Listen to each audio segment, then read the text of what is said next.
Minnesota Vikings free agent cornerback Duke Shelley has turned into a little bit of a folk hero where fans are clamoring, "We want Duke, bring him back." Waiver claim from the Bears. The 5'9" outside the numbers cornerback is absolutely got it done last year. Super feisty, put up great numbers in limited work, and he certainly has the skill set in press man coverage as well as just tenacity to be a huge contributor in Brian Flores' new revamped defense. But hasn't worked out so far in free agency between him and the Vikings. Hasn't worked out anywhere else between other teams and Duke Shelley. And, Duke's been on the old social medias, putting the message out there on his hype video, "Bring me back." And then on the gram, I'm going to say this once, stop playing with me. All three of y'all, tree of all, as well as I'm a bet on me. So I'm all for it, man.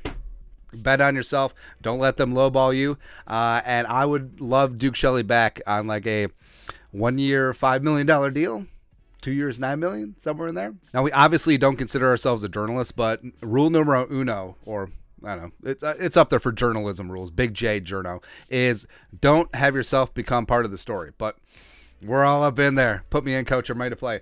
Duke Shelley on his Instagram stories on the gram posted one of our tweets where we were hyping up Duke Shelley. And it wasn't even hype. We're just accurately putting facts out there where he had 86.4 PFF coverage grade, third in league behind Sauce Gardner and Patrick Surtain second. Perhaps you've heard of them. 45.5 PFF man coverage grade, second behind Marlon Humphrey of the Ravens. 11 passes broken up, interception. 59.6 quarterback rating when thrown at, which is sixth best in the NFL. Remember, it's 39.6 if you just throw it straight into the dirt. So Duke Shelley was that guy. He was that man on a very porous and poopy defense, and he certainly could and should bring a lot to the table here. But I mean, even with Byron Murphy in the mix, especially since Murphy primarily plays slot, and remember, Duke Shelley, he's not a slot corner, he's just a 5'9" outside the number corner, right? So, but he still gets it done. But you got Evanson Booth and Tay Gowan and Kalon Barnes, etc. Probably going to go cornerback in the draft as well. I don't care. I do not care at all.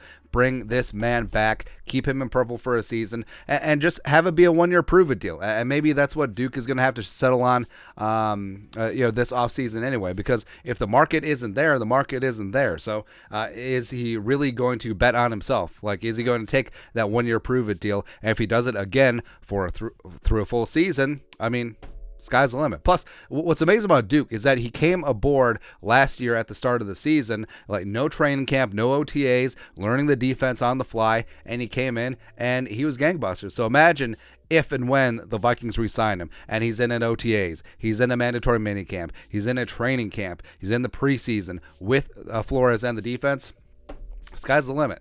So, yeah, I say Duke, run it back. Maybe the offers out there aren't respectful, and I understand. And a lot of teams are out there is like, hey, do we want a 5'9" outside the numbers corner, even though he played phenomenally last year in limited work?